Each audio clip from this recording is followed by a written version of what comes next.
should we descend into actual film talk before we start talking about buttholes even more? Melania, tell me what happened. What happened at the end? Charles Foster Kane, yes. Charles Foster Kane in Xanadu.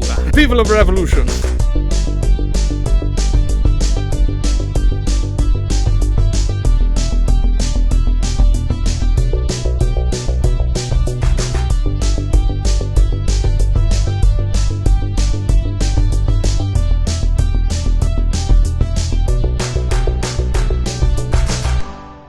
Hello and welcome to The Film Angle, a podcast where we dive deep into the latest releases and unearth the classics to better our cinephilic curiosity. I'm Kris. And I'm Alex. Alex, are you ready to get into it? Because it's a big one. It is a big one. It is a big one. A lot of big cinema this week. Big cinema. Yeah. And this might be like the sort of episode where, you might not hear a lot of negatives. No. Spoiler alert, but it was a really, really interesting weekend of cinema. I mean, we're talking PTA's new film, One Battle After Another, which is kind of being released to rapturous critical acclaim. And we're also talking about Citizen Kane, which is not a blind spot for myself, not a blind spot for you. And I can kind of finally, raise my head above water and not be scared for being a fan of cinema and not seeing probably one of the most pivotal American films of all time. So, big lofty themes today. Absolutely. When I was in my kind of younger, early days of really getting into cinema, Citizen Kane was highly regarded as this is the best film ever made. And I'm pretty sure at that time it probably was number one on the Sight and Sound list. I think it was quite controversial when I think it was the 2012 list when it got taken off. So big movie. Big movie. Crazy because, released in 1941, kind of was a critical success at the time, but not a box office success at the time. And then it was kind of refounded in the late 50s, and then suddenly from the 60s on to, like you said, 2002, it was a 50-year list placeholder on number one on the BFI. So kind of it went from kind of an underground appreciated movie to suddenly everybody's favorite film of all time. And then things have changed since the last 20 years, so really looking forward to the back end of the show unpacking that and talking about our experiences. Reevaluated by the French of all people, which I think actually makes a lot of sense. In the 50s and 60s, though, the French were coming after cinema in that period of time, so it makes sense. Not to get ahead of ourselves, because we will get into it later in the show, but it does a lot of unconventional things. I can see why French critics, that Cahiers du Cinema, magazines, the places where Godard and Truffaut and stuff grew up. I can see why they would consider this film a great American film. Anyway, before we get into those films, I did have a question for you, Kris, and maybe this will take the positivity down for a minute. Maybe. I don't know. I don't know if you've seen it. Did you watch the trailer for The Mandalorian and Grogu? You know what? I'm actually kind of crap at watching these sort of trailers online. I'm crap at catching up with Star Wars in general in the television side. I've seen snippets, reels of this trailer. It looks like television. Yeah. But big. Well, I don't know. What are your feelings on it? I think, obviously the segment is rubbish now because you didn't see the trailer, so maybe I should have preempted you into... I've seen, the big AT-AT, being knocked down. I've seen, Jeremy Allen White, Fett, Jeremy Allen Fett. Jeremy Allen Fett. Jeremy Allen Hutt instead of... Yeah, that's what we should be saying. He's Jabba the Hutt's son, roided up. Yeah. Gladiator style. Anyway, I think actually you not watching the trailer does speak to this larger thing, which is what I was interested in kind of seeing as well, was that there was just kind of no build up to this trailer, and they dropped it very randomly on a Monday lunchtime, at least over here in the UK. And I don't remember getting any kind of trailer coming soon or anything like that. And I was quite surprised, and it made me think about when the Force Awakens trailer dropped, even The Last Jedi and Rise of Skywalker, the build-up, those trailers were essential viewings. And it kind of made me a little bit sad that not only did this trailer just kind of randomly drop, but also the fact that, like, I don't know, I didn't feel anything. I didn't feel anything. It made me sad. It's funny what 10 years has sort of done because, like yourself in 2014 when the first trailer dropped for, or it would have been early 2015 when the first trailer dropped for Force Awakens. I was in college at the time, and I remember everybody in the class in their computers were watching the trailer simultaneously, repeatedly Oh, yeah. watching the trailer, and just talking about it for weeks. Yeah, and our excitement for the franchise is like, people are still obviously, going to follow it to the end of the earth, but, personally, anecdotally, and I think maybe for yourself too, it's just like, it's not the same. It's just not the same. It's not, and it's weird because we obviously have just come off of Andor, which I appreciate. You haven't seen the second season yet, but like that probably was some of the best Star Wars we've had in years. For me personally, the best since The Last Jedi. But I appreciate Well, for some people I it can might have been definitely, I can prior to definitely that. chime in on season one. Season one was like, I felt the same way about that as you're talking about the franchise in total. So yeah, Andor's great. Yeah. Amazing. So yeah, it's weird because obviously, I don't know. I just feel like we haven't had a feature film from Star Wars. They used to be big things, and then this just kind of felt like you said, it does feel a little bit like TV. It's early days, so I don't want to be like it looks bad, but I don't know. I just didn't feel anything, and it just made me feel a bit strange about the state of Star Wars. And I guess Star Wars has always gone through ups and downs, so we'll see how it goes from here. But yeah, just I don't know if there was a little bit of like, even from Lucasfilm, like, we just got to get, like, we filmed this, we just kind of got to get this out now, and maybe everything after this will be better. I don't know. It's a strange one.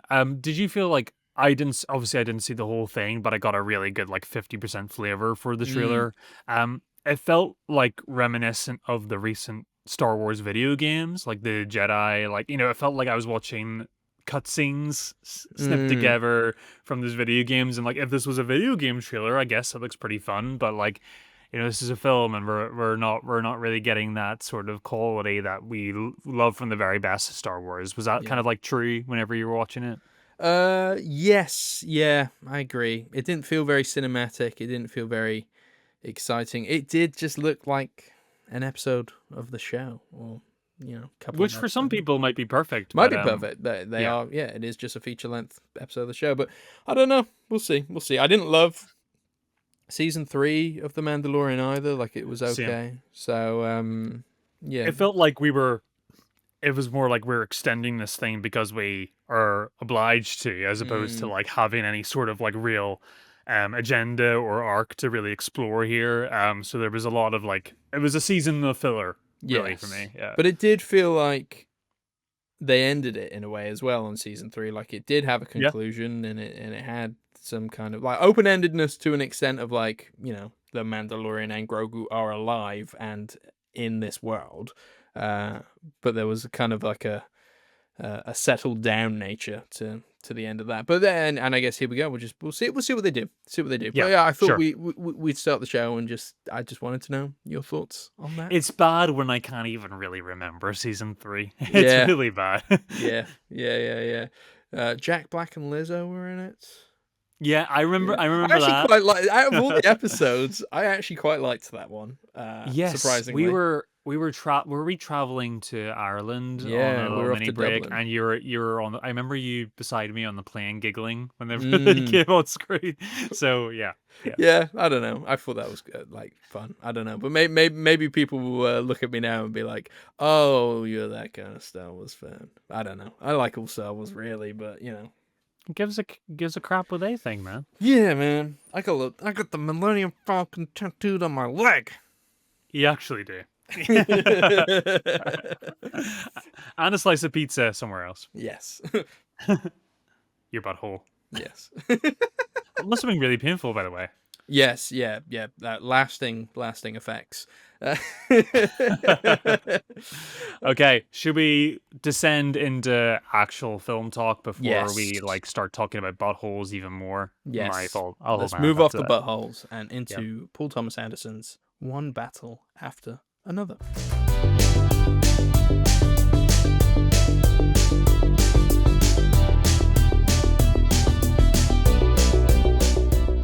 So, one battle after another, set across 2 decades, follows the rise and unraveling of the French 75, Mm. a radical leftist collective fighting the American security state. Charismatic militants Bob Ferguson, played by Leonardo DiCaprio, and Perfidia Beverly Hills, played by Tiana Taylor, are torn between their revolutionary ideals and the responsibilities of raising a child. While the authoritarian Colonel Lockjaw, yes, you heard right, played by Sean Penn, wages a personal vendetta against them. And after the group implodes and Bob disappears into hiding, the story leaps 16 years forward. His daughter Willa, played by Chase Infinity, comes of age just as Lockjaw resurfaces, forcing Bob back into a fight he can no longer avoid. So it sounds like a pretty it sounds like a cat and mouse sort of simple story from the outcome. Yes. And you're like, it's PTA's biggest budget to date. Was it $125 million to make this film? Yeah, to be honest, I thought it was in the 200 million. I thought we were in that area of Scorsese, when Apple TV were just like, here's a bunch of money, make something, and he made Killers of the Flower Moon. But actually, no, I just had a quick look now. It is, yeah, you're right. It's in the between 130 and 175 million. Oh, I okay. reckon the budget was, so not as big as that, but probably Paul Thomas Anderson's biggest budget to date. Worth saying from the get-go, this film has a lot of twists and turns. We're going to try not to spoil them, but we'll give you a warning later on when we Sure. hit spoilers. So we'll keep it breezy at the start. But I think it's fair to say that the trailer for this film does not give much or anything away, really. This is a much bigger film than those kind of little bit kind of scattershot trailers were. I must say, I wasn't. It wasn't until the reviews came out for this film that I got excited for it. I thought the trailer looked fine. I didn't know what I was getting into, but I was kind of like, it's Paul Thomas Anderson. He's a steady hand. We'll see how Very it steady, goes. yeah. But yeah, it wasn't until there was this rapturous response to it where I was like, whew, what are we in for here? What are we in for? Which is always dangerous. It's and you've mentioned it before. It's dangerous for me. It's fine. I personally can manage to enter like a cinema screening and kind of like enter with a feeling of neutrality. I just kind of like, I can temper those expectations. Maybe it's just maybe getting older and I just don't get excited as much for things anymore. So whenever, which is a great way to see a film because then it can just kind of unfold itself to you.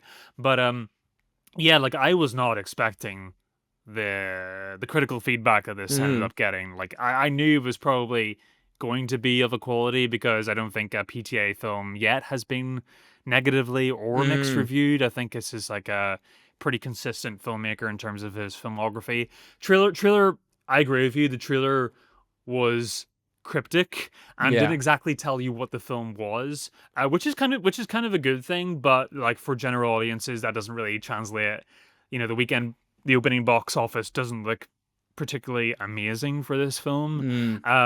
So the marketing team may have dropped the ball on that point of view. It could be a slow burn. It could be a slow burn film because the response is fantastic. And the more people talk about this film, and as you can probably tell, we are about to kind of talk very well of this film, then I think more people see it. It also probably doesn't help that it's a very long film. And unless you are really into film, sometimes that can turn you off. So it didn't turn me off. Yeah, but sometimes like films come along that are warranting that sort of time and length and I think he is operating here in a way that's really non-linear and in a way that's sort of exciting, just really exciting. This film in general, Alex, I never really felt like I kind of knew where this was going. Like there are breadcrumbs that are kind of following formulaic things that we've seen before. We know that there's going to be there's tension that builds, and we know that there's going to be a conflict that has to be overcome for our characters to kind of like, have some sort of happy ending, if any. But it is so tense, experimental, constantly intense. Like you're always on edge with this film. Like I the 2 hours 40 kind of just ran away from me this entire time, where I actually find myself Did you feel this, Alex, where I kind of find myself out of breath a little bit with this film a lot of the time? I kind of felt like I was holding my breath, like forgetting to breathe at times. And for somebody who has like sort of a semi-collapsed nose and is chronically a mouth breather, that's kind of a problem. Um, yeah, no, I endlessly exciting. I did breathe. I did breathe during the film. Oh, that's All good because good. you would have died. Yeah. But you're right. There's a lot of tension, and it's very paranoia fueled. And this is the idea of these kind of revolutionaries, these ex-revolutionaries, or still kind of revolutionaries, but you know, the excitement of their past is almost creeping back into their present, which has been slightly quieter, slightly on the down low. And so obviously they are paranoid people anyway. We're in this world which is maybe slightly heightened to our own, where, you know, there is evil lurking in every corner. Some of the stylistic stuff with the revolutionaries and the kind of, you know, our antagonists, which are kind of very racial fueled antagonists. I won't go too deep into it, but like some of it felt a little bit John Wicky to me. I don't know about you in terms of this kind of like we're building this world where like nobody is as they seem and everybody is part of a group or something. Hmm. And I don't know if you felt that way during it. If and I do really love this film. If I was to kind of give it like any slight criticism, I would say that the revolutionary stuff was maybe more in aesthetics alone. Like it's very cool aesthetics, and we're taking a lot from kind of 70s blaxploitation films and stuff like that, and bringing that into the fold. And it all looks cool. It all feels cool, but I don't know, like substance wise, whether there was as much to it. Like I felt like I wanted to know more about our revolutionaries. I wanted to know more about this whole movement and the world that they were fighting against. Hmm. But it does look cool. So, you know, you're juggling things within a film. Yeah, this is not a TV show at the end of the day. Yeah. But yeah, so I don't know where I'm going with this. But what I'm Yeah. saying is I enjoyed it, and I want to become a revolutionary now. Viva la revolution! I guess we both love that aspect of it. I guess I kind of come from a different spot. I did find that this film has an extended prologue that kind of is like 30 to 40 minutes before the premise kind of takes off and we know what's going on with the film. But I find that incredibly intense. This is a movie that's actually kind of undersold in the trailer by how hilarious it is Yeah, a lot yeah, of the yeah. time. I mean, this is like there's a lot of belly laughs in this movie, and it's it's a mastery in terms of juggling tone, and the world is like interesting because it's not quite satire. No. Movies tend to be one or the other, and I kind of like get turned off a little bit by like talking about another DiCaprio film like Don't Look Now, where it's like we inhabit a completely satirical world. Mm, I find that really overt and hard to kind of clean on to sometimes. I think PTA just manages to like completely balance the two incredible. 1 minute you're like laughing at DiCaprio's veins popping out of his head, yelling over passcodes on a telephone with some nondescript guy, and then you can really be wrapped up in his trials and tribulations the next moment as well.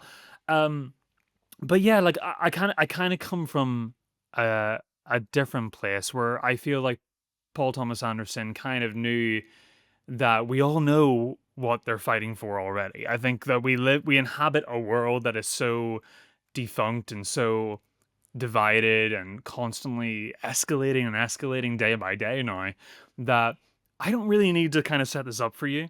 I can show mm, you the ICE immigration facilities and let you fill in the blanks here. I was already kind of like emotionally involved, and I felt that all that needed to kind of work now was the performances, the cinematography, and the Johnny Greenwood score. Oh my goodness. I feel like Johnny Greenwood mm. obviously being like a long time collaborator, like being PTA's composer really now. Yeah. Um incredible. Like you get these staccatos of like piano, just like a single piano Mm. key or drum beats. It's funny that DiCaprio is watching in one scene of this movie, he's watching the Battle of Battle. Algiers, Yeah. Yeah. because like the music actually really reminded me of the Battle of Algiers, That's that opening true. theme. And Um, that scene did make me wonder, like, how maybe aesthetically the revolution was maybe for Leonardo DiCaprio rather than fully yeah, being in it, because obviously that scene is like almost a little too on the nose, but I appreciate that Paul Thomas Anderson is trying to tell us something there. He's not just trying to wink at us, I don't think. hmm You know, these are the French 75 and here they are watching the Battle of Algiers and all that kind of stuff. Yeah, that was an interesting scene, but I did find it funny as well because Lockjaw, played by Sean Penn, is very Lockjaw. reminiscent of the. I think he's a general in Battle of Algiers as well, but he's kind of reminiscent of that kind of like very, you know, there's this stereotypical action man type look to the villain. Oh yeah, oh yeah, 100%. I'm like, yeah, I think the Battle of Algiers thing is like obviously a nod to what the film's trying to do, musically and in terms of its themes, but it's Mm. also kind of a joke too. Like it's a little bit Yes. of a joke on DiCaprio's character. Like who's casually laying on their sofa getting high and watching this quite intense, thematically dense classic film. I think it's almost like the jazz hipster incubating in his own apartment, listening to as many Miles Davis records as possible to reinforce his own sensibilities. It's kind of that sort of thing. So it worked. It worked anyway, and it was a little. It was just a slight 1 second visual. Oh That yes, was a lot yes. of fun. That kind of like, but it does marry well with the score that Johnny Greenwood's doing. Mm. Yeah, let's talk about Sean Penn because I'm gonna say right now, like for me so far, I would give him a home run for best supporting actor. If nothing else better comes along in the next 6 months, because I was really surprised by him in this movie. Yeah, I think almost immediately there is a presence to his character. There's an intensity to his character, which I think as well, like Sean Penn is quite an intense person anyway, and I Yeah. think he really leans into this here. But it was watching this, you were kind of I don't know about you, but it was very obvious to me early on. We were watching like a cinematic villain, like a classical cinematic villain in real time being Yeah. created. Like I think many of us will look at Lockwood as one of cinema's greatest villains going forward. But I also Well. love how he is still a pawn in this game, and like there are these overlords that still would not even want to go near him. Essentially, like he is just somebody that they use to kind of push in a direction to antagonize and do things. And I liked that, and him being lacking the self-awareness of this at the same time, I think says a lot about his character and the world that they live in as well. And as you can probably tell, I'm trying to like keep it as kind of ambiguous as possible. It's yeah. But maybe we can talk more about that in the spoilers. But I think that's really interesting. But I think that speaks to our own world as well, as we're all being divided by people at the top at the moment, and they're Yeah. kind of making us want to look the other way. So if we're fighting each other, we're not fighting them. So, Yeah. vive la revolution!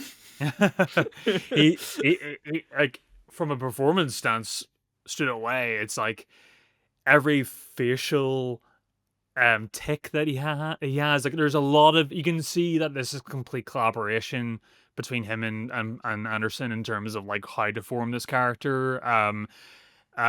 Everything to the walk is amazing. The walk Yes, that he yeah. does in this, he is like a completely this jittery automaton, but there's he is both like ridiculously stupid and has this like, I obviously has an inbuilt ideology that is completely paper thin and Mm, flawed and obviously completely racially skewed, but he he's he's effective. He's dangerous. He's unpredictable.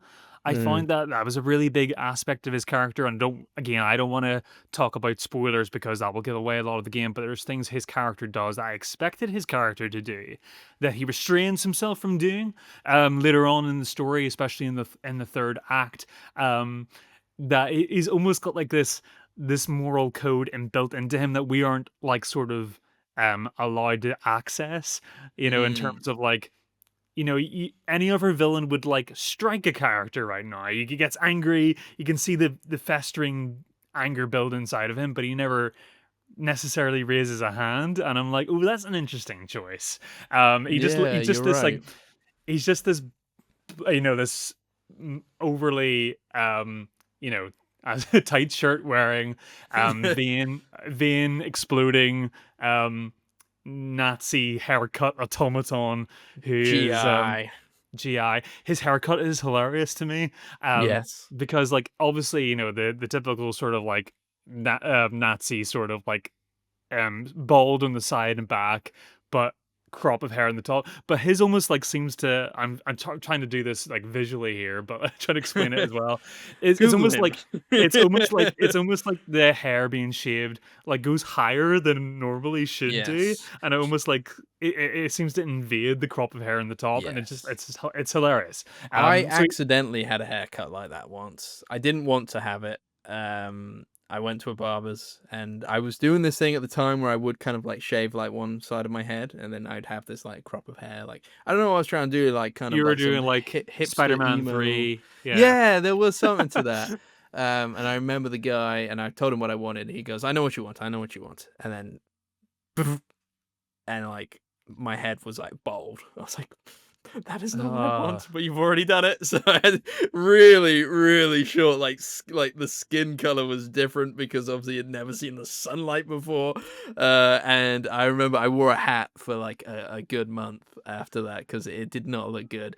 It I was am so sorry. it was a problematic haircut, and I think it was around the time I think it was 2016 when Trump got elected that first time. So like, I looked. It wasn't a good look at that time. Oh I just man. constantly wore a hat. Was it just like a regular old 10-pound haircut barbers that you Oh went to? yes. Oh, Yeah, 100%. I've 100%. They had just went way too short on the sides and high up, and then yeah, it kind of yeah, it wasn't it's too a it's far a off Sean Penn, but my crop of hair at the top was longer than Sean Penn's. But it's almost it just like didn't work. inbuilt. It's inbuilt into British barbers whenever you go to them and you say not too much off the top, and they just get straight. They get the razor straight out and just like completely scalp you.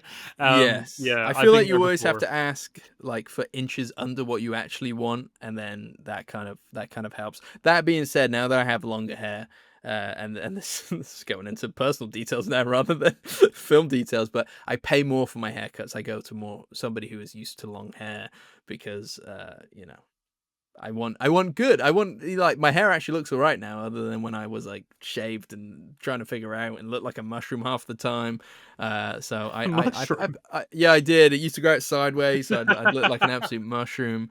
So You can't put a price on confidence. You really can't. yeah, so when I grew my hair out, I was like, I think I actually need to invest in a good hairdresser or a good barber, and not to just go to the cheapest place Well, like because I'm a yeah. tight ass.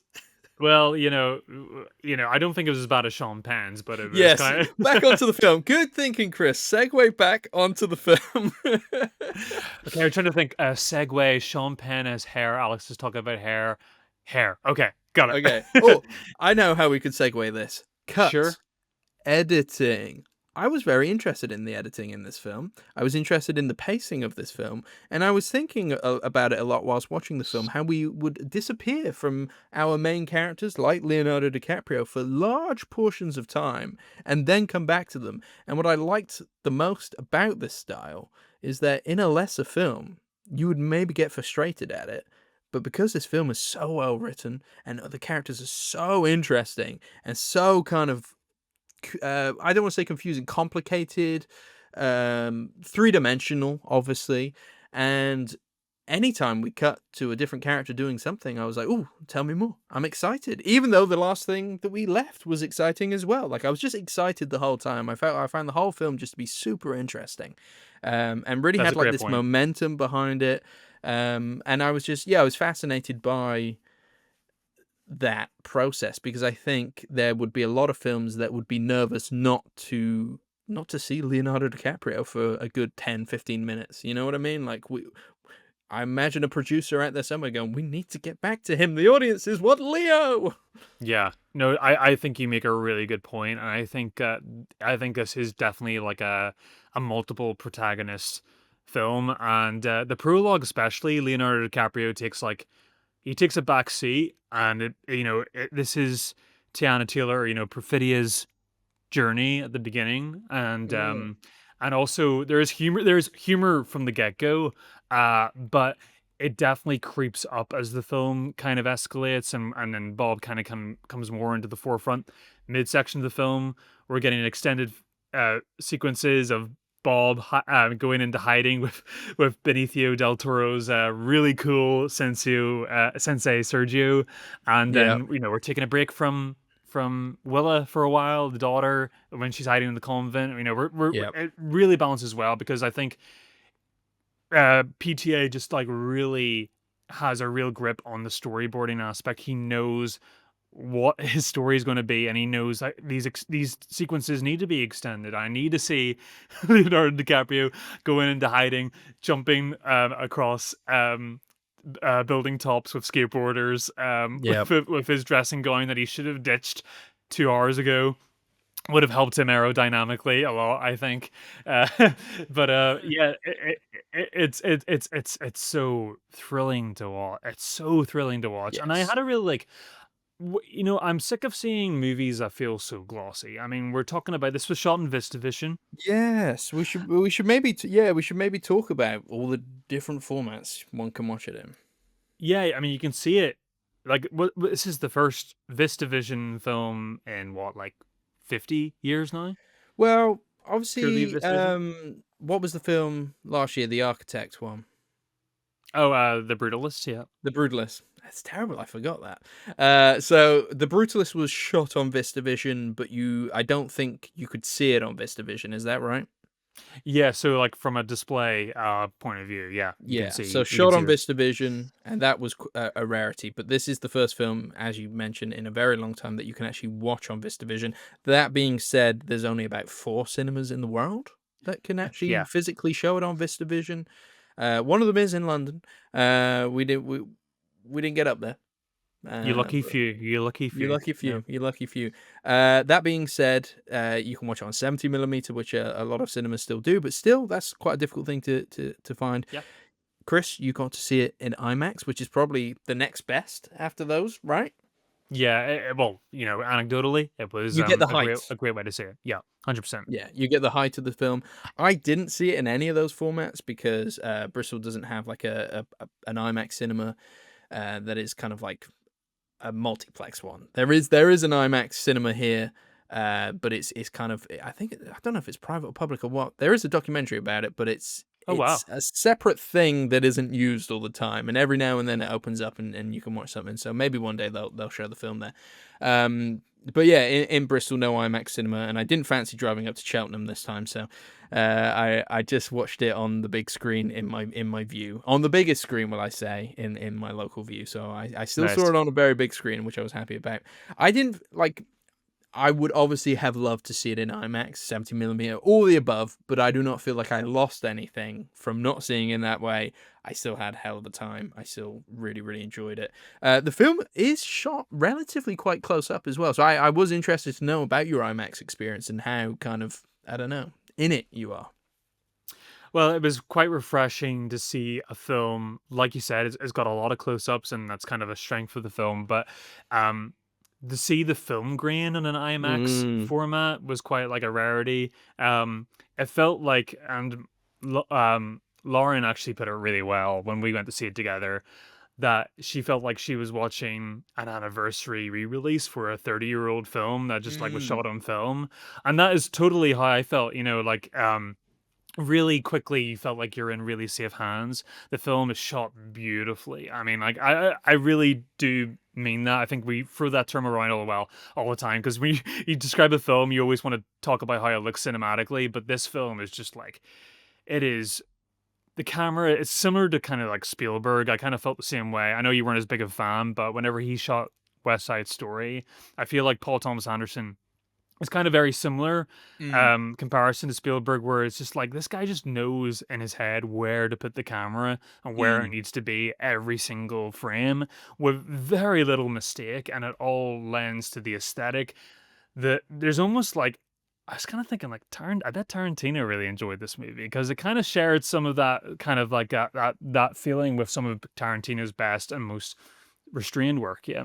100%. I was thinking that as well. Like this probably even could have been a Tarantino film. But not to take that away from Paul Thomas Anderson, but you're right. And the Spielberg comparison is probably the best. Like they know where to put the camera.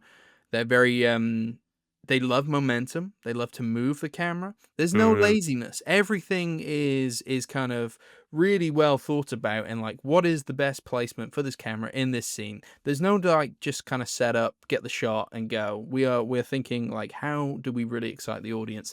And it did get me thinking, like, Paul Thomas Anderson is obviously a fantastic director and a fantastic auteur, but he's not an auteur in the way that we see others. Whereas I don't always think he has a style. He just always brings the best type of visuals to what the story needs at that time. I don't think he's precious about his own personal style.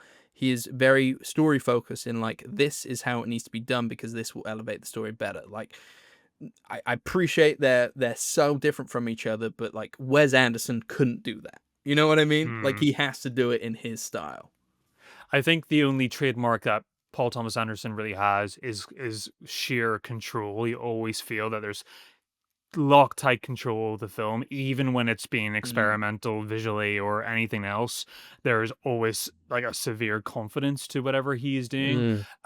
He almost feels like a bit of a step above, and I love Steven Soderbergh, but Soderbergh is also somebody who transitions genres like sometimes twice in the same year.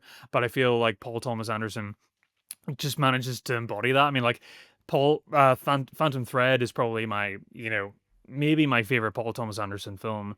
And again, another Johnny Greenwood collaboration, but that is sumptuous, and that feels like you're watching like a Powell and Pressburger film from the 50s. Yeah.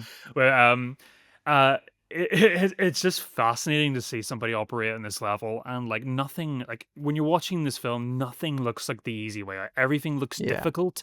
He's like, not that he's trying to flex himself every time, but he's like, what is the best way I can throw a punch in this movie? The way the cars are shot in this movie, like car chases, remind you a little bit, like the action scenes, and I think the car scenes in particular as well. Do they remind you of Heat? I thought there was a lot of Heat inspiration in this. Heat mixed with Fury Road for some reason. Yeah, like 100%. I know what you mean, because the camera's a little bit further away, but for some reason, like a lot of films, it's like, right, the camera is going to match the speed of the car or the vehicle, and we're going to just capture the moment as it goes.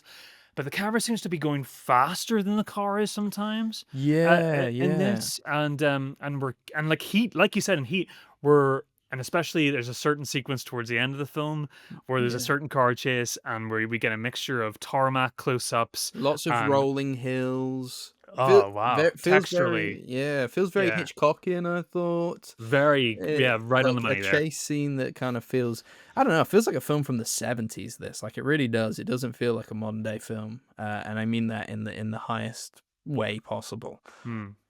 Thelma and Louise reminded me of too as well. I know desert comparison, but like desert equals Thelma and Louise. No, but it reminded me a lot of that too, in terms of just like its retro quality to the desert as well.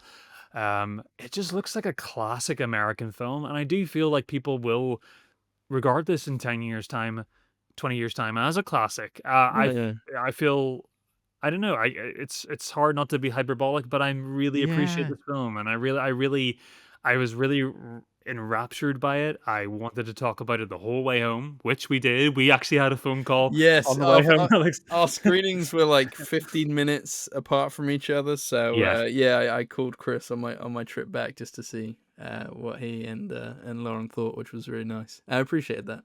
We were gonna call, you called us. We were gonna call you, but we were like, he's got a shorter ride home than us. I don't know if he'll have the time, but yeah, glad you made the phone call anyway. But yeah, I just it's difficult. I like part of you sometimes wants to like not fall in so much with the film bros, which kind of go so over the top with their love of certain directors and certain films. But I thought this was great. I honestly thought it was fantastic. Like, you got the feeling watching it that you were kind of watching a cinematic masterpiece. Like, there's no doubt about it. Like you said, it's going to be regarded that way in the not too distant future. I kind of want to see it again. I did 100%. have a couple of bad audience members talking a lot, which kind of was infuriating me and didn't allow me to settle sometimes because it would, they'd not talk for a while and then they decided to comment on it a lot. They also went Oh, to right, so it was about the film, was Yeah, it? it was Yeah. annoying because they were quite loud during the trailers, which obviously I don't care. That's not the film. Like you could chat away, and they were very like judgmental about certain things in trailers. And I thought, oh, these are film guys. They're really judgy, loud film guys, which are not my favorite. But I was like, oh, they'll know how to act when the film actually comes on. I'm not worried about these guys. But no, they continued to talk, and they went to the bathroom a lot. I think one of them went 4 times to the bathroom. So every time that Jesus. he came back, the other guy would then fill him in on what's been happening loudly. So it's like, for fuck's sake, man. Wow. Okay. Okay. Anyway, Wow. that just meant, I don't know.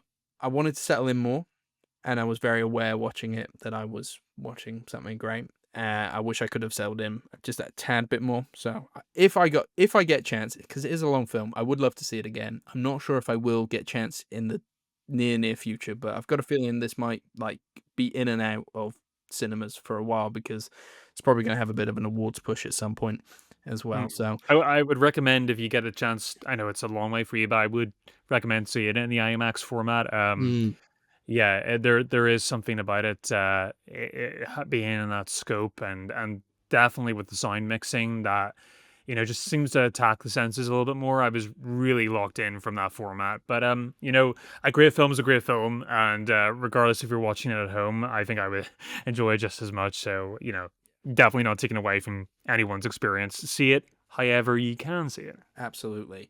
Should we do a very brief spoiler section, because we've actually kept Yeah, very spoiler free, and I I appreciate think that. we And did a good job. we could probably finish the discussion now and be fine. But I thought it'd be interesting to maybe Yeah.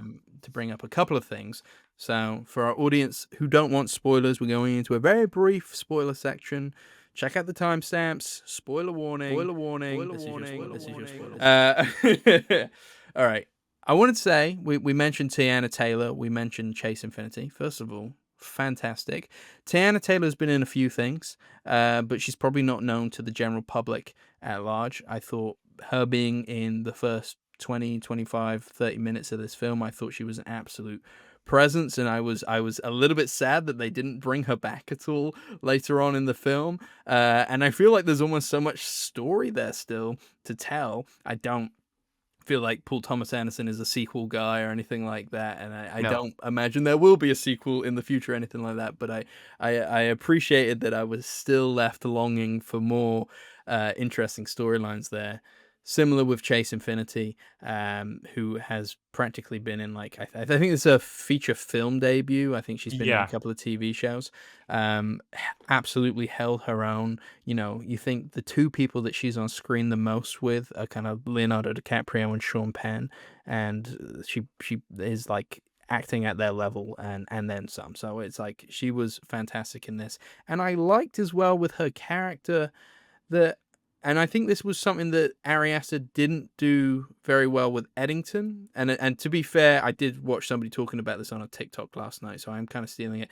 But I think they made a really good point, and I wish I remember the name of the creator now so I could help, so I could shout them out. But they mentioned that that Paul Thomas Anderson does not treat the Gen Z political people, young people in this film with like quite as much contempt. Yeah. Yeah. And like he obviously there are some jokes and some stuff about like how stringent they are on like passwords and the political nature of keeping things safe and stuff like that. There are obviously jokes made at their expense, but there's jokes made at everybody's expense here. But he does treat them at the end as like they are the glimmer of hope that is like keeping this political movement going forward. And I like that. And I liked that, Chase Infinity has a future ahead of her by the end of this film that is like, yeah, you go, girl. You're the next generation. Yeah, that's a really good point, I think. Yeah, because there's like there is a cross generational theme to this film too. There's this sort of like the idea that this French 75 revolution is just like in in an implosion, in a state of collapse, and it does kind of pass the baton later on. it's all secret code words and like defunct sort of DiCaprio has been getting high for the last 15 years and can't remember the passwords for anything and gets into shouting matches over the telecommunications operator, which is great stuff. But yeah, you're right. She's sort of like she does this really great embodiment, and I think she does a really great job, especially against Penn, where um he's a repulsive character, and he's Mm. and especially his introduction to her, as spoiler alert, his introduction is, "Hello, I might be your father," Yeah. um, and also I'm absolutely gonna be revolting right now and completely attack you, and she handles that very well. Like she could just go full "oh, I'm repulsed" mode, but Mm. there's a lot of character built in there behind the scenes where she's like she's gone through, she knows she's been grown into this organization. She knows what to do and to handle herself. And it's Yes. just sort of like real, you can see her thinking and you can see her emotionally reacting at the same time. And both of those kind of attitudes tempering each other and managing each other at the same time, which is a really great instinct for Mm. like a young actor, especially for their like big introduction into Mm. potentially blockbuster art house film. Um, but yeah, no, look, it's incredible. I mean, it's it's crazy to see, and you're right with the Eddington thing. It's hard not to make a comparison because they are kind of talking about the same thing but in different ways, Yeah. and it's unfortunate. I did really like Eddington, but this So film so doesn't. did I. So did I. Yeah, they both try to achieve different things in a different way, but potentially this movie doesn't do that film many favors Mm. in that way, and I love the optimism. This movie by no means like wraps up in a neat little bow, but Mm. it suggests a hint that like no matter how shitty the world gets, that there will always be people willing to kind of meet and optimistically rise to the occasion. Mm. And yeah, and it sounds overt, but like whenever you're watching the film, it feels really earnest, but not emotionally over the top. It's great. Yeah. Yeah, The racist organization, the Christmas, what are they Chris, called? They the call something. Christmas Adventurers Club. Yeah, and basically these white supremacists who operate in the kind of upper echelons of society. They're clearly all very like big business people with this kind of very secretive membership club. It's funny, but it's also terrifying at the same time. Um, and yeah, I thought that was a really interesting element that I wasn't aware was going to be part of this film going into it. And yeah, it's very interesting to kind of see Sean Penn really trying his damnedest to get in there and wipe away his kind of past. And it just, yeah, his character is so completely confused, racist, Yeah, ever evil, psychotic. But yeah, still is just not aware that he is this just kind of force of nature that these guys point in the direction they want him to, and speaks to that larger thing of like this world in which they inhabit, which, like I said, potentially could be a slightly more heightened version of our world. Like, there's nothing, as far that's as the we're aware, there's no Christmas adventurers, but there probably definitely is in places. So it's well, yeah, that's it's a the really thing. interesting kind of take on the world. That's the thing. You said in the opening of this review that it feels like a heightened version, and it does, but it feels like a sprinkle of that for me. For me, a lot of it felt very realistic in terms of its depiction of evil. The Christmas Adventurers Club kind of reminded me a lot of. It's almost like a modern embodiment of the upper levels of the Ku Klux Klan. I think that's Mm, like a very obvious comparison. yes. um these men that go into they're all I love the way they're all in this meeting underground in an underground bunker underneath some old grandmother's house that apparently makes very good banana pancakes. um but they're all wearing gilets. they're Yes, all yeah. wearing they're all wearing body warmers, and it's and it's kind of like the whole kind of Trump administration. This film does take a stance, and it's saying like, unfortunately our villains are absurdly hilarious in real They life. are ridiculous. Yeah, they're ridiculous and they're evil. which is not that different to the film that we're talking about. I mean, Mm. maybe they just take it a little bit more action on a personal level, and the character Sean Penn plays Lockjaw. I feel that he reminded me a lot of portrayals or historical knowledge of Nazi commandants, um, in terms of like the repressed sexuality, racial sexuality. Um, for example, we watched The Zone of Interest the other year, and that kind of focused on Rudolf Hoss and his Mm. well-known secret relationships with camp prisoners. And it's kind of like it's like a inner perversion that they feel that they have, that they're like they're both sexually oppressed, but they're sickened by themselves because they're going against their own ideology, Mm. and this disgusting tug of war that they're having internally. And I feel that that was a real comparison that Yeah, Lockjaw had for me. similar haircut. Similar haircut. Similar. Yeah. Yeah, it really intensifies their kind of evilness and their kind of terrifyingness all at the same time. Ugh, So, yeah. yeah. So like again, it's one of those things that it reminded me of my experience earlier this year watching 28 Years Later, where Mm. I'm so excited just to watch an auteur be given money and given trust and watch a film where I never feel like I know where it's going, to be constantly thinking and excited and um, just have all my synapses in my brain going off left, right, and center, and it's really it's very enriching. And we're very lucky to have cinematic experiences like this, and Mm. it's right up there, Alex, with the best of the year for me, and I'm sure we'll be talking about it Mm. later on at the end of this year too. Yeah, agreed, agreed. Yeah, I don't want to be like best film of the year or anything like that, but yeah, between this and 28 Years Later and Sinners, like when the highs are highs, they are high. Yeah, yeah, that's why we go. That's why we go. We're always chasing this. Yeah, Brilliant. Well, that's one battle after another, and if you can't tell, we recommend that you go see it. absolutely.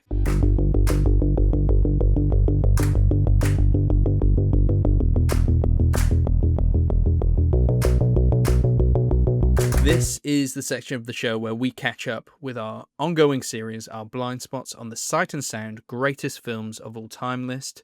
Today is part of our top 10. Now that we're in the top 10 films on the Sight and Sound list, we are talking about them all. But this does so happen to be a blind spot for Kris. Not a blind spot for me, but I was very happy to revisit it. It's been a little while.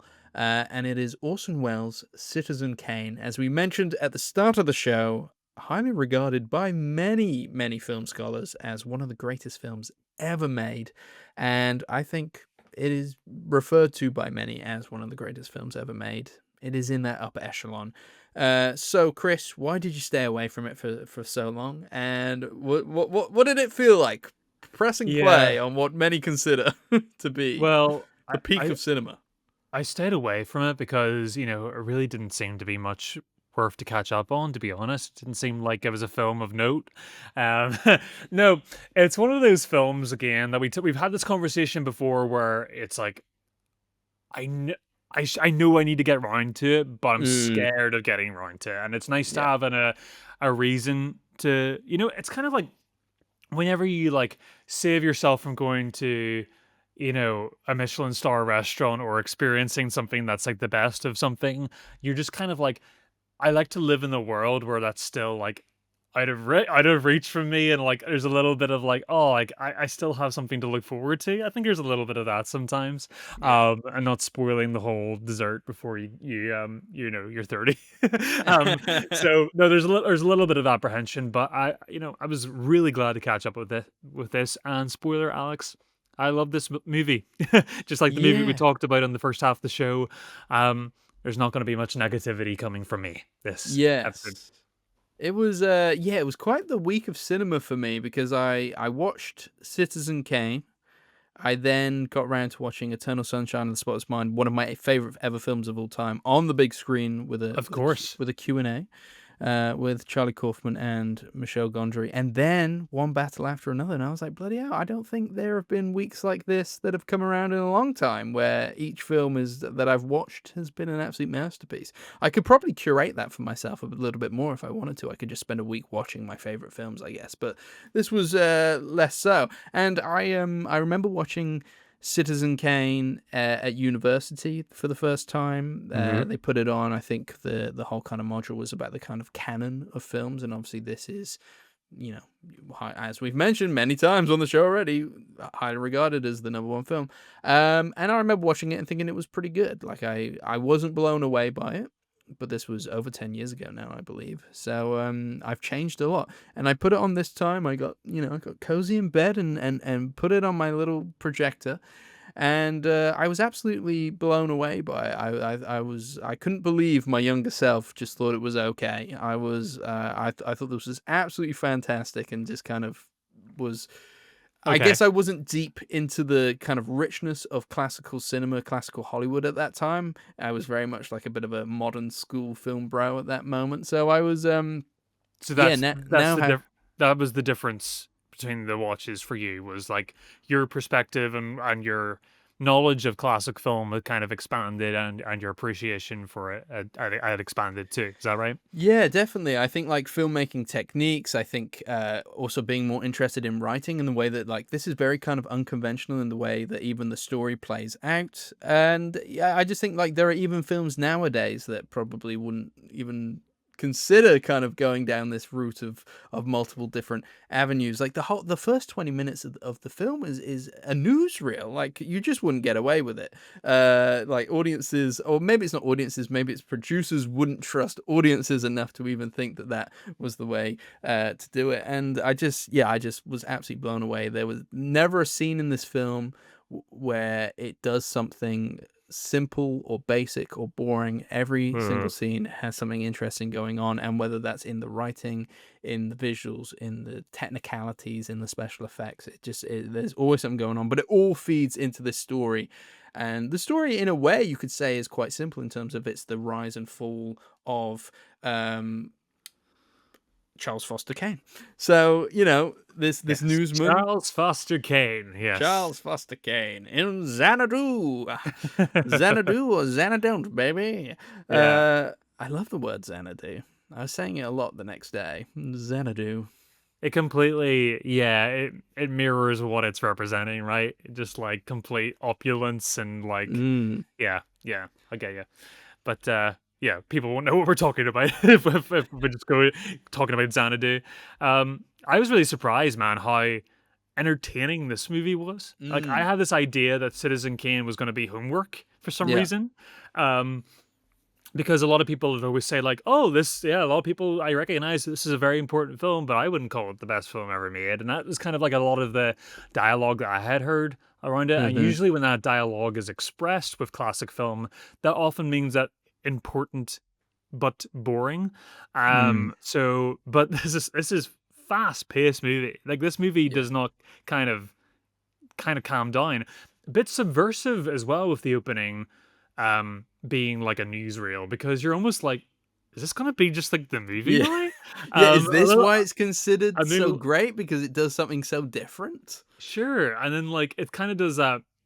That scene in the rain. It's kind of like the ballet sequence in Singing in the Rain, and suddenly we're pulled out of it, and we're in the producer meeting room talking about it, and then it becomes this sort of like a non-linear, almost like a court jury sort of thing. Where so the movie, should we just get through like plot by plot, spoil a movie that's like Yeah. Yeah. Yeah. 80 years old? We're not as Um, precious about the sight and sound films. We can talk away. It's almost yeah, got like a Rashomon style, hasn't it? Where sure.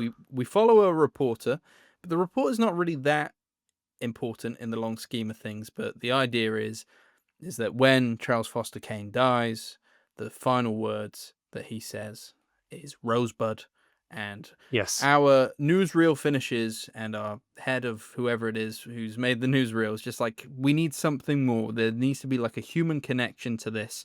Like we get the achievements and the disappointments of Charles Foster Kane throughout his life, and in a way, it kind of spoils the story of like who this guy is and his life and the trajectory of it. But the film wants to dive deeper into kind of like people are more than just the headlines. We are more. We are more. There's more going on beneath the surface that not everybody has access to. And the reporter then. I hope I'm not just stealing your scene breakdown. No, By the way, no, Chris. Sorry. that's a great point. The reporter then is trying to find out what does Rosebud mean, and by doing so, he visits people, different friends, ex-lovers of Charles Foster Kane to kind of find out more about him. And in doing so, we reveal more about the man himself and how he was regarded by other people. But nobody is a reliable narrator. These are all memories, you know what I mean? So like there's crossovers. We then flash back as we're finding out these different things. There's crossovers in time periods and things being done and things being said, and people remember things differently. But in doing so, by the end of the film, we have a bigger picture of who Charles Foster Kane is. And then we're allowed to decide, I guess, in a way, how we feel about him ourselves. That's a really great summation of the film, actually, Alan. No, that's a really good point about the whole, tabloid. We never really have. We always have a distance from the celebrity. We never really know who they truly are. And like 80 years on, 84 years, 83 years on, that still is like really true today. Like people are more than their Wikipedia pages. It's which is interesting that it's interesting that Orson Welles and his theater troupe have this sort of wisdom built into the film that kind of exceeds even modern wisdom. I feel that a lot of people these days are quick to judge people on a celebrity basis. Like I'm always quick to like, if somebody asks me what do I think about X celebrity, I'm like, I don't know because I don't know them. So I always try to refrain from boring. I know, Chris, but like, have an opinion. it is so boring, isn't it? But I'm just like, oh, I don't really know who they are, really. I can see, BBC can tell me that they're an asshole, but like, are they? It's everything's a matter of perspective, and that's the thing that I was kind of thinking of during this film. We kind of see the journey through, anecdotally through newspaper colleagues that worked for Charles Foster Kane and throughout his career, his ex-wives. We get a real picture of who he was to them. All pretty consistently shared is that in his youth, he was a very vibrant, almost kind of like a prototype Jordan Belfort Wolf of Wall Street kind of character in a way, endlessly charismatic, but a bit of a Jack LaLad at the same time. And we kind of see this sort of stone get smoothed out in his later years. We get a sequence which is really cool of when him and his first wife have sharing breakfast over the dinner table. Great use of every montage. morning. Great use of montage where we just see their relationship kind of erode over the years. And but that's the whole thing. The whole movie is like, how did this man become not necessarily bitter? Like he's never like a super, we see him be violent at one point in the film, which we're surprised that it never kind of comes earlier. And to be fair, it is told by his butler, who I feel was like the most unreliable narrator as well. Definitely the most unreliable. But yeah, I think the thing that comes across is as the journey goes on, we experience him become more hollow, and we kind of lose a grasp of who he is. Which is interesting, and the Xanadu thing, the money he has, the exuberant amount of money he has, he never finishes this massive complex. Is sort of like it's a 1940s version of Michael Jackson's sort of like Neverland in terms of like this shrine. But it's practically empty, isn't it? It's like it's like it's the Taj Mahal, but to himself, and it's empty. And you're right, he shared it with his second wife, Susan. The conversations they have later in this film, it's like this massive hall with this the world's biggest fireplace. I've never seen a fireplace as big in my life. I even questioned if it was real. And the echoes of their conversations or the lack of conversations that they have, it's fascinating to kind of witness. It's hard not to jump all over the place because the movie is so exciting, and it's a fascinating character portrait that is very, you know, none of its time. We're used to getting stories where we get a beginning, we get a middle, we get an end in the 1940s, and we're satisfied. And this movie's like questions like, well, maybe you're not meant to be satisfied. Maybe it's maybe even the storyteller can't get a grasp on who this guy was. Yes, agreed.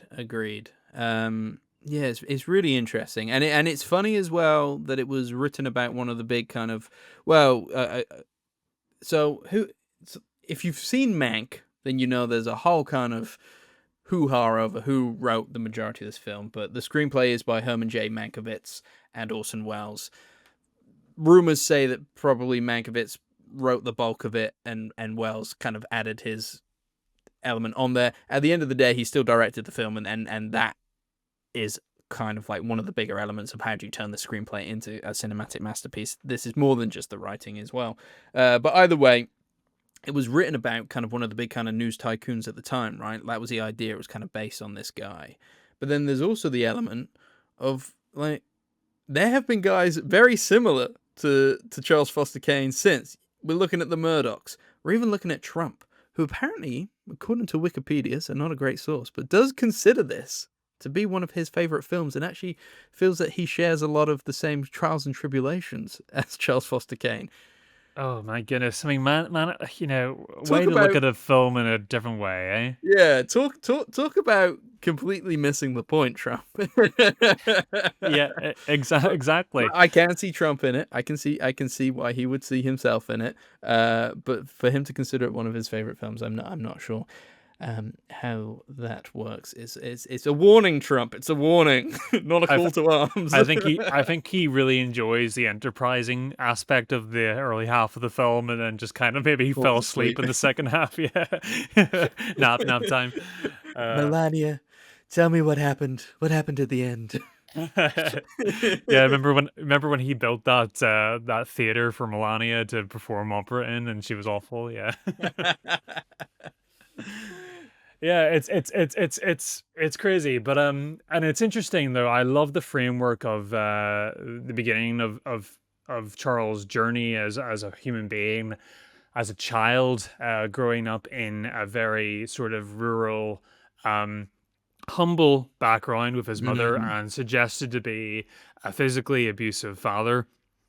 And so the story obviously goes that his family accidentally come into their land, accidentally being founded on striking some gold, like a gold mine, and his mother sent hiring a very wealthy banker to look after Charles and his affairs and his future, his education, get him away from home, which is a very old-fashioned way of looking after a child, but the mother Yes. seems to think that this is what's best, and it produces the man who he was today in the story. And Rudderless in a way, and then and obviously, spoiling the end. We all know what Rosebud means at the end. He's almost his happiest memories are from his childhood, and they were so fleeting in terms of perhaps, the rest of his life, perhaps. But yeah, I almost feel like it produces him to be somebody who is almost aimless and doesn't know what they want, and therefore they're a little bit bitter and angry at the world. And I love this idea that he is a man of contradictions as he grows up, as he, this idea that he wants to buy this newspaper that in the long scheme of things doesn't seem like something he should be doing, but he goes in there with all these great intentions, but then can't do anything but like produce tabloid gossip and lies and kind of fuel the politics of that time in one way or in another just by lying about it, which again parallels to our own kind of world at mm, the moment. And I love that he is just this bucket of contradictions. Like he just can't stop himself. He has these values, but then he can't do anything but the opposite of them. And I love that. He is a very confusing man at times. yeah, I think as well, like whenever it's a parallel to people exist now, people who are very like high ends of the tech industry, of like these delivery companies or whatever like that. They this ridiculous amounts of money, and it's interesting because for somebody to partake in an activity like that, that is like detrimental it's not detrimental economically to themselves and their wealthy few friends, but it is detrimental emotionally and socially to the fabric of the human experience. That Boom.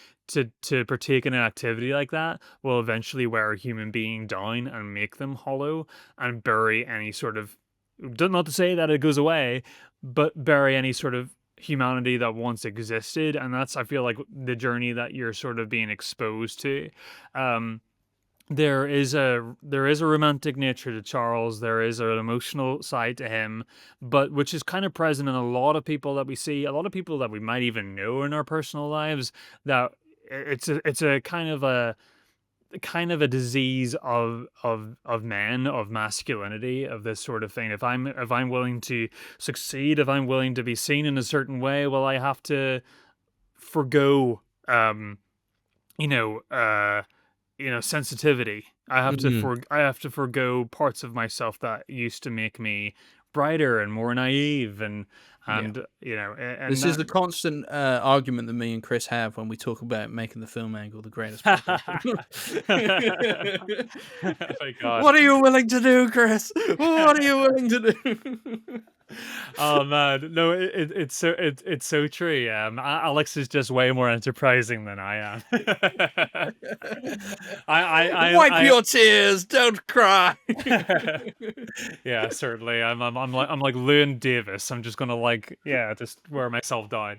Um, Please, Alex, I don't want to do the podcast anymore. No, Chris. no, no, we're not telling people that. That's not true at all. That's not true. I slap you, boy. No, I love talking about Citizen Kane. Yeah. Yeah. So, like, talking about it now, I just kind of, these thoughts and ideas just kind of seem to flow from flow from the mouth, because it's so interesting, and I'm looking forward to experiencing this film again and again and again. I think I will, now that I've popped my cherry, for lack of a better lack of a better term, and, like, finally being brave enough to kind of explore it. Because Forced into it by the list, oh yeah, by the yeah. podcast. Can you believe though? Can you believe that this is, like, I know Orson Welles was well-eyed by the Hollywood industry before this film, but his directorial debut. Yeah, wasn't he It, 25 or so when he made this? it Ridiculous. is Which, crazy. The which hairline, the hairline gets higher and higher and higher though during the film. special effects are great though. Like the fact that they use all the same actors and kind of use makeup on them. And obviously they go through different timelines and they're at different ages. I honestly, I thought the makeup looked great. Probably Yeah, helps that it's like an older film, black and white. Like maybe if you properly 4K'd it in color, it might not live up to the same kind of stuff. But yeah. they were working with There's what they a had. vignette aspect to this film too, where Mm, it feels like, especially in the later sections of the film, it feels like the film is almost lit by, like, an oil lamp in a way. yes. Not We in a should way that distracts from it, but it looks old. It looks even older than 1941. It looks like a silent film at times. Yeah. Yeah, we should probably talk about some of the kind of technicalities and the behind the scenes because it is a big part of the reason why this film is so kind of beloved. Citizen Kane, Orson Welles was basically given carte blanche by the studios to do whatever he wanted after the War of the Worlds radio play, which kind of boosted him into stardom. And at the time, he'd been doing a lot of radio play stuff with his kind of theatre troupe, which will kind of make appearances here, and it's quite Which nice in the feeds into the credits. newsreel. The newsreel is that, isn't it? Yeah. Feeds into the newsreel stuff, and it's quite nice in the credits when they get a bit of a shout out that the fact that a lot of these actors, this is their first time ever appearing on film. I thought that was quite nice. But he spent this isn't the first kind of, so he was given carte blanche to do what he wanted, and I think he was writing a few other kind of screenplays, and this is the one they landed on. I think he was trying to do Heart of Darkness at one point, which obviously we know Yeah. ends up being Apocalypse Now in the future. But obviously not Orson Welles. But yeah, so anyway, so Citizen Kane is the one that takes off. He gets final cut on it, which was a big thing back then, and it was the only film that Orson Welles actually had final cut on because this film didn't do particularly well. He was never afforded that again, and because it was his first time making film, he basically just kind of shut himself off and studied film. and really kind of studied as to like what works, what doesn't work, and became a student of film. So that when he came to this, he brought all those kind of techniques and stuff that he had learned and how we wanted to make this film. And you can see it, like I said, there is not one scene in this that is boring. Yeah. There is always something interesting going on. His cinematographer as well, I think it's Greg. I've got it here. Greg Toland. He was a pretty big cinematographer at the time, and I think he actually went to Orson Welles and asked him if he could shoot his film because he really wanted to kind of be let loose creatively, and he knew that with a newer director, they wouldn't have the same kind of like get-ups and kind of things that I guess a director who's been in the system for a long time would. So Sure. therefore, he was allowed to be experimental and do things. The film is often credited as being the first film to have deep focus, Okay. where everything can be seen on the screen at all times. I don't believe that's actually true. I think there were other films, but this is the film that many people do refer to. I guess it's the film that kind of kicked that kind of technical thing into the mainstream in a way. So you think about shots where you have people in the background and the foreground, even through windows at times. So apparently that famous scene where a lot of people like to refer to that being the scene as like the most impressive deep focus, where you can see him playing with the sled outside whilst we're actually focusing on the parents at the time. Yeah. Apparently that was done with projection, so whatever. There is a lot of that in this, yeah, too. Yeah. So yeah, a lot of set work, a lot of building underground so that they could actually like do a lot of angles upwards. Obviously there was special effects work. The camera moving as much as it did as it goes through buildings at times, through windows. This was all kind of like really Yes. big special stuff. So it was a film that was just like amazingly just had so many people working at the peak and paved the way for filmmakers in the future to kind of move with the way that the camera moves and all these kind of things. And I'm really surprised that it wasn't a big thing at the time. And this is why I've thought when we mentioned at the start of the podcast that it's interesting that the French reevaluated it, because that's kind of what these guys love, the fact of playing with the conventions of cinema and turning them on their head and being able to do things differently to be able to tell the story. And I think that's what Wells was doing here. And it's a shame that he never got final cut again, really, isn't it? Because it's quite something, this film. It's just it's an age-old push and pull from current general audiences, fans of cinema, where it's just like people go to be entertained and to follow a format that they're used to, and people struggle with the challenge of change happening, especially in 1941. Maybe they weren't really audiences weren't really wanting to see a story like Citizen Kane that kind of focused on a more negative part of humanity, or it wasn't really in line with the war effort, despite Hitler actually being in a scene of this movie. In a great, like one of the great jokes at the start, right? Like, one of the brilliant. great lookalikes as well. Yeah. I love the shot of Dorothy Commingore as Susan, Kane's second wife. I love it when that jazz nightclub that she owns in her sort of autumn years, where she's being interviewed, and we get the neon sign, and we get the camera go in that skylight window through the rain, and again, it's a staple of so many films that we watch now, especially more genre fare, more like fantasy fare and everything like that. We see these sort of flares be put in, but I was really impressed. I especially her performance in that sort of scene where the makeup I felt was incredible, and I almost felt that her performance was even better when she was in her elder years. Obviously she has to play naive and unself-aware and when she first meets Charles Kane, but to see that character kind of grow and change in a way and not just be putting on the old person voice, I thought it was really cool and very impressive. And the movie's funny too at times. It has It's almost very like funny, yeah. we have that musical sequence. I like a musical. I don't know if you've Oh, heard of yes, this where they're before. singing the Charles Foster Kane Yeah, I was song, like, "Oh," I was like, which I know this." Yeah. another technicality that I forgot to mention was, and I guess this comes from Orson Welles' radio days, and it was something you wouldn't even think about today being a difficult thing, but the crossover of voices and sound and all that kind of stuff all playing at the same time was almost unheard of because it was an absolute nightmare to mix. Yeah. So that was a big thing as well then. Yeah, incredible. I love the Xanadu exterior shots at the beginning. It's almost like watching a James Whale Yeah. horror film at the very beginning. Very very Scooby Doo in terms of like Mm, it's these map paintings, really gothic map paintings of like the decaying like outside swimming pool and the mansion that it's awesome. It's so fun to watch. so good. And yeah, I'm can totally see why this is in the pantheon of great films Well, that was gonna because be my next question, Chris. yeah. Does it deserve its place on the list? Does it deserve its place in the top 10? Oh, for sure. And I don't feel like Mm, that's a pressure to say that too, mm, because we've said it with many films that kind of are talked in the same vein on this list where we're like, I totally see, I totally get it, but like I wouldn't stick it on again. Citizen Kane, I want to buy this thing. I want to watch it. yeah. I want to. It's a film that you could study frame by frame, and the narrative can. I want to learn more about Charles. I feel like I left the film with more questions than answers, and it's so Mm, refreshing in 1941 to get such ambiguity from a character like that. yeah. So forward thinking and ingenious from Wells' point of view. And I just want I want to live in this world a little bit longer. Mm.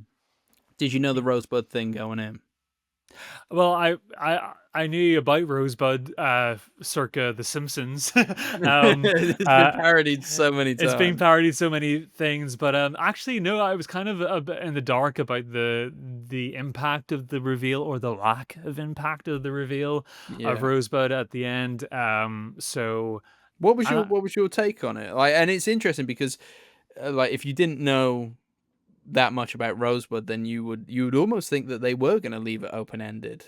So it's a very very last minute reveal. Oh, Um, it's poignant and it's ironic. Obviously, it explain it's engraved onto his sled whenever he was a child. But it's I love that because it explains it explains everything in a way. It's like, okay, so something happened to him when he was a kid, either traumatic or something romantic about his childhood. But then that's there. It's there. mm, There's nothing all at once, mm, and it's really fascinating because you're trying to unlock a character throughout the yeah. whole time of this film, and you feel like, okay, maybe I can kind of latch onto some things there romantically, or some things that were missing in him, repression. Oh, we're back to square zero again. We're back to nothing. We're back to, and it's fascinating, which it adopts this mentality where like I want to watch this again and see if I Uh, can find those little clues, those little nuggets, to help me understand Kane. If I will ever one day, I will. If not, well, that makes the film ever more interesting. So I think that's a really great reveal that the film does at the end. Maybe frustrating if I was a general audience member in 1941. Maybe I would not have wanted this from this story, but certainly nowadays yeah. I'm experiencing that in a really great way. Nice. What about Great you, work. Alex? Did you always know about like even before you first watched it? Did I'm you know trying to about the remember. I think that I did a little bit. I think I yeah did a little bit, but again, probably like yourself, it's kind of like, oh, I do know this, but I don't know the exact nature of it. And then obviously you don't have the context of the film either, so it still is a reveal in a way. Obviously I knew going into this second one what it was, so it wasn't as much of a mystery for me, but I just enjoyed the film overall. But yeah, I much enjoyed it a second time round. Obviously, like I said, it's been probably over 10 years since saw it for the first time, and I was a different person back then as well. So could you yeah, just fell could in love with you it. Fell in love with it. could you imagine if Netflix tried to do a remake? I did. Do you know? I did think like even there have been a lot of classic Hollywood films that have been remade, but nobody has touched Citizen Kane, despite the fact that even today we love a rise and fall story. Um, but yeah, it's kind of that like untouchable, untouchable. I would be interested to see somebody try it, but you just know it would never live up to anything nearly as good. No. Even if it was Netflix, I would be interested. Glossy. Or Amazon Prime. Maybe Amazon Prime want to do it with Ice Cube, you know? They did War of the Worlds. Now he's doing Citizen Kane. The Ice Cube Orson Welles cinematic universe. Yeah. Modern day. I don't know how they'd get around the fact that Amazon, like old Jeff Bezos, would be the Citizen Kane.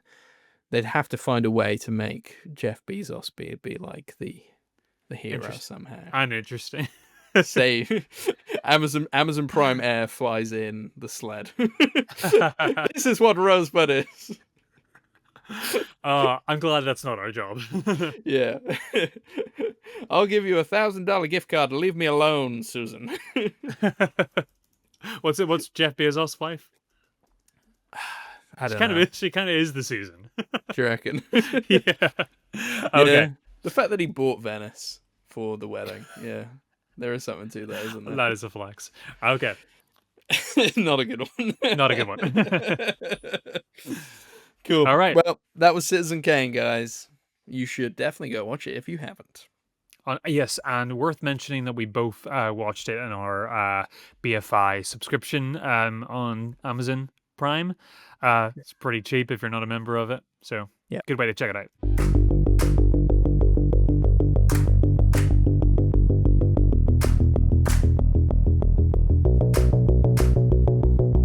Next episode, Chris, we have some festivals to preview, and we might even have a special guest. So we're getting into that time. Can you believe it? It's been a year since our first rendezvous at the London Film Festival, and I'll be going back again very soon to let you know what it's all about.